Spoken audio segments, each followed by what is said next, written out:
द्रवों की संरचना पढ़ने के बाद आज हम एक और महत्वपूर्ण टॉपिक ले रहे हैं और ये महत्वपूर्ण टॉपिक है ठोस, द्रव तथा गैसों में संरचनात्मक भिन्नता, structural difference between solid, liquid and gases. इस टॉपिक में आपको समझ में आएगा कि ठोस, द्रव और गैसों में मूल रूप से संरचनात्मक भिन्नता क्या होती है। तो अब हम शुरू करते हैं अपना नया टॉपिक, ठोस, द्रव तथा गैसों में संरचनात्मक भिन्नता, structural difference between solid, liquid and gases. जैसा कि आप जानते हो कि पदार्थ की 3 अवस्थाओं में से सबसे अधिक प्रबल अंतराण्विक बल ठोस अवस्था में उपस्थित होते हैं, उससे कम द्रव और सबसे कम गैस अवस्था में उपस्थित होते हैं। इसी अंतराण्विक बल के कारण ही मूल रूप से इनमें संरचनात्मक भिन्नता पाई जाती है।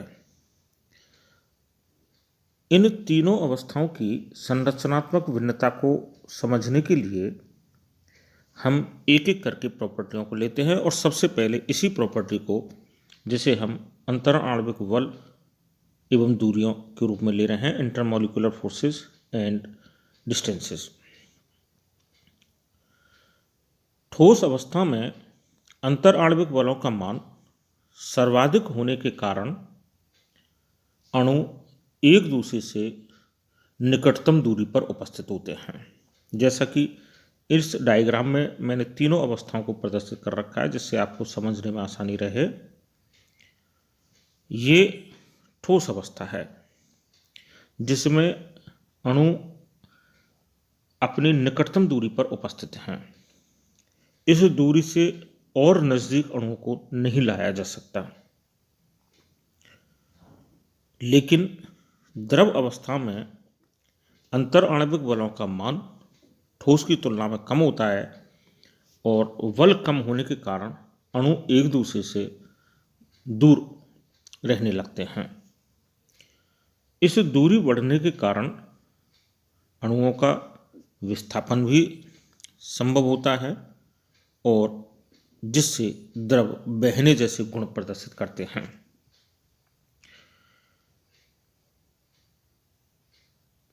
गैस अवस्था में अंतराण्विक बलों का मान न्यूनतम होता है, जिससे अणु के मध्य पर्याप्त रिक्त स्थान होता है और वो स्वतंत्र विचरण कर पाते हैं।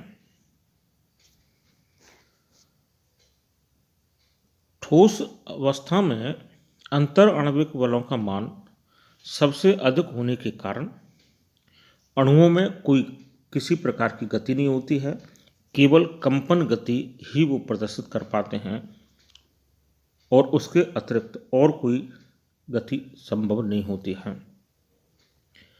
द्रव अवस्था में कंपन के साथ साथ घूर्णन गति भी संभव होती है और गैस अवस्था में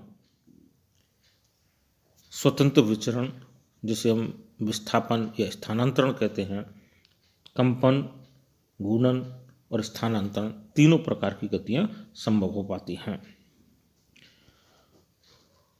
दूसरी प्रॉपर्टी लेते हैं जिसके आधार पर विभेदित किया जा सकता है, आकार एवं आयतन।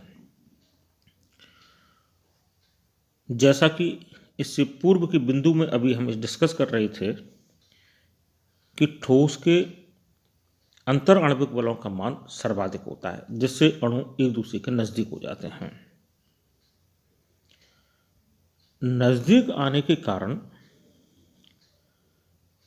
इनके अणुओं की एक निश्चित संरचनात्मक व्यवस्था प्राप्त होती है, जिसे आप सॉलिड फेज में पढ़ोगे आगे चल के, और आयतन का मान फिक्स हो जाता है। तो हम इस आधार पर कह सकते हैं कि किसी भी ठोस का आयतन और आकार निश्चित होता है। लेकिन द्रव अवस्था में कुछ अंतर आणविक दूरी बढ़ने के कारण, अंतर आणविक बलों का मान कम होने के कारण आयतन तो निश्चित रहता है, लेकिन आकार निश्चित नहीं रहता है। जैसे पानी को यदि हम गिलास में रखते हैं तो वह गिलास का आकार ग्रहण कर लेता है, और यदि बीकर में या किसी दूसरे पात्र में रख रहे हैं तो वह उसका आकार ग्रहण कर लेता है। गैस अवस्थाओं का जब हम कंसीडर करते हैं तो ना तो कोई आयतन फिक्स होता है उनका और ना ही आकार। गैस पर थोड़ा सा भी दाब परिवर्तन होता है तो उसके आयतन पर पर्याप्त परिवर्तन दिखाई देता है। अतः हम कह सकते हैं कि गैस अवस्था का ना तो आकार फिक्स रहता है और ना ही आयतन फिक्स रहता है। अतः इस प्रॉपर्टी के आधार पर निष्कर्ष निकलता है कि ठोसों के आकार और आयतन दोनों निश्चित होते हैं। द्रव का केवल आयतन निश्चित होता है, आकार कोई नहीं होता है। गैस का आकार और आयतन दोनों ही अनिश्चित होते हैं। अगली प्रॉपर्टी लेते हैं हम घनत्व, डेंसिटी। जैसा कि आप जानते हो कि इकाई आयतन में उपस्थित द्रव्यमान घनत्व होता है।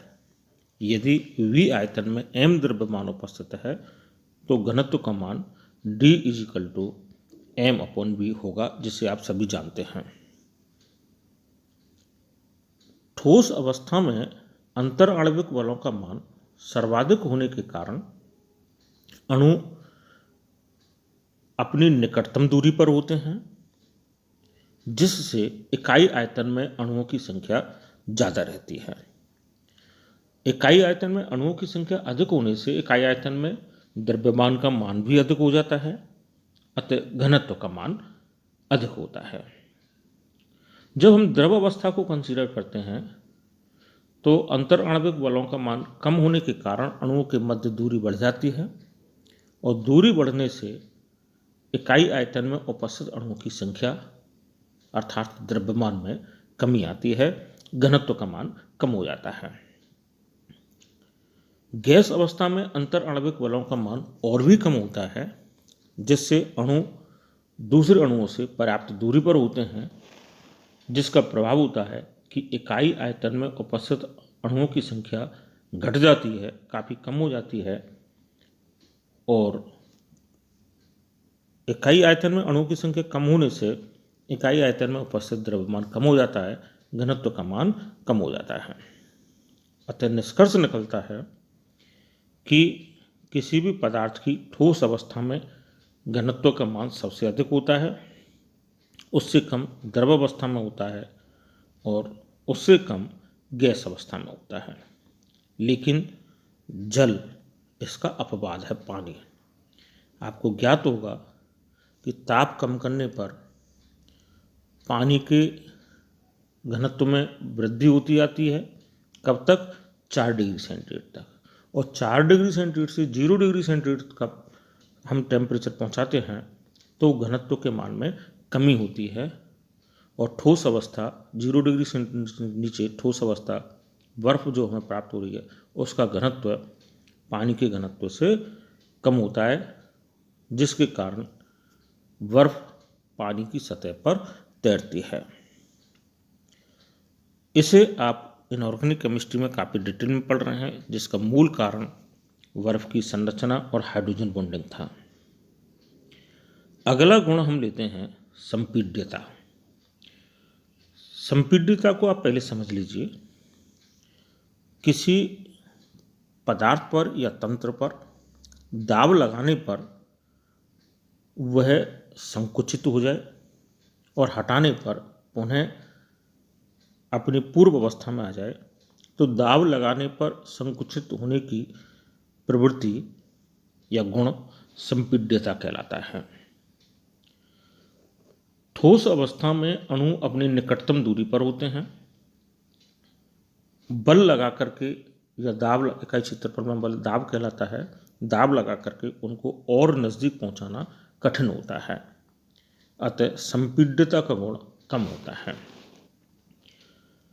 द्रव अवस्था में अणुओं के मध्य दूरी ठोस की तुलना में अधिक होती है, तो कुछ संपीड्यता का गुण प्रदर्शित करते हैं, लेकिन गैस अवस्था में अणुओं के मध्य पर्याप्त रिक्त स्थान होता है, तो बल लगाने पर या दाब लगाने पर अणु नज़दीक आ जाते हैं, संकुचित हो जाते हैं, संपीड्यता का गुण पर्याप्त मात्रा में प्रदर्शित करते हैं।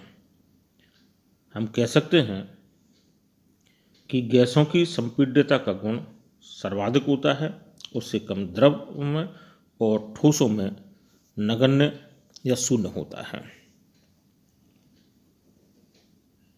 अगली प्रॉपर्टी हम लेते हैं विसरण, जिसके आधार पर हम इनकी संरचनात्मक भिन्नता को प्रदर्शित कर सकते हैं।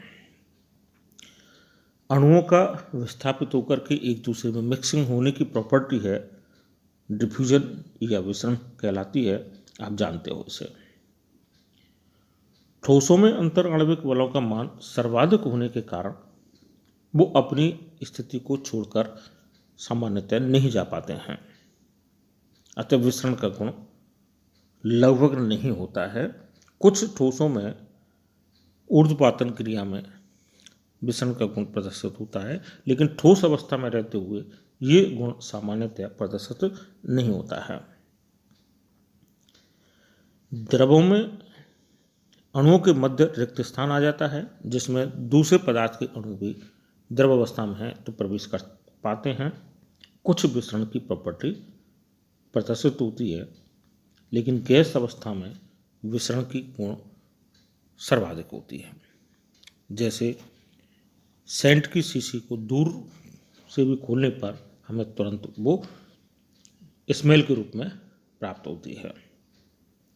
तो हम कह सकते हैं कि ठोसों में विसरण का गुण न्यूनतम होता है, द्रवों में उससे ज़्यादा होता है और गैसों में सर्वाधिक होता है। अगली प्रॉपर्टी है जिसके आधार पर हम इन्हें विभेदित करेंगे, तापीय प्रसार एवं संकुचन।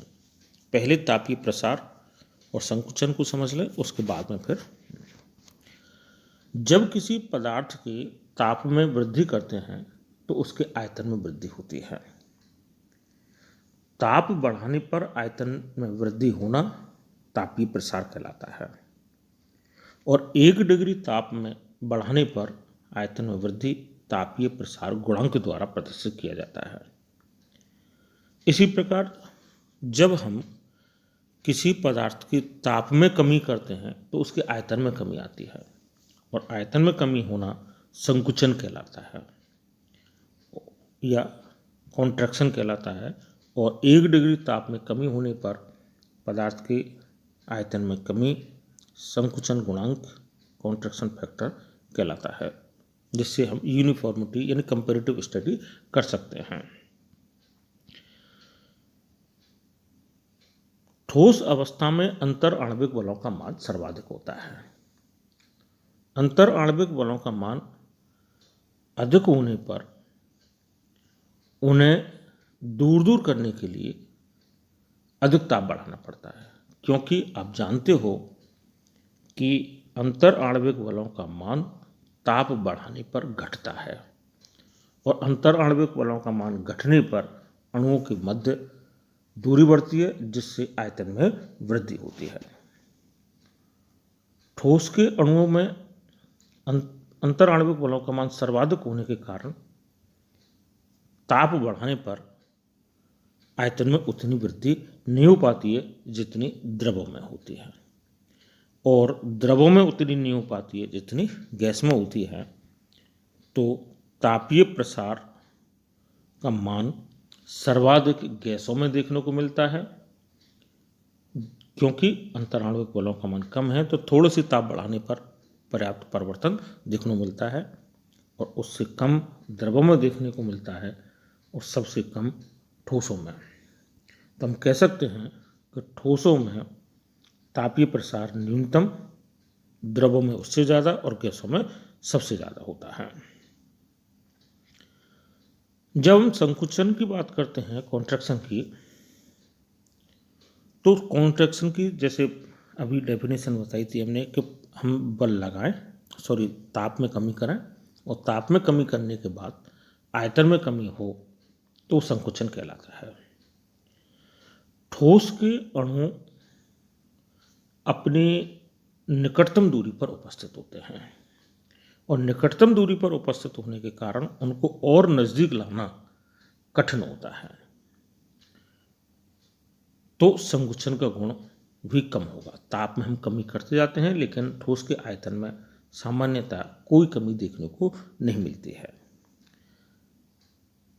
द्रव अवस्था में अणुओं के मध्य ठोस की तुलना में ज़्यादा अंतराल होता है, तो ताप करने पर वो ताप कम करने पर उनके अंतराणविक बलों का मान बढ़ता है, तो कुछ और नज़दीक आ जाते हैं, क्योंकि ये वैसे भी आपको पता है कि ताप कम करने पर द्रव अवस्था ठोस की तरफ बढ़ती है, तो संकुचन का मान पेक्षित होता है, लेकिन बहुत ज़्यादा पेक्षित नहीं होता है।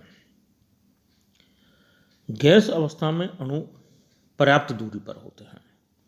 हम थोड़ा सा भी ताप में कमी करते हैं तो अणु नज़दीक आने लगते हैं, अंतराणविक बलों का मान बढ़ने लगता है और पर्याप्त मात्रा में संकुचन दिखता है।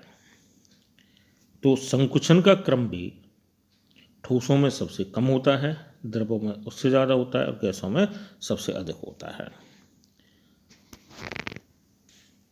इस प्रकार हम इन प्रॉपर्टीज़ के आधार पर ठोस, द्रव तथा गैसों में संरचनात्मक भिन्नता को स्पष्ट कर सके।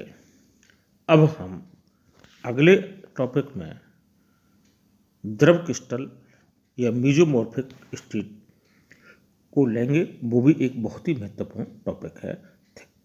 Thank you.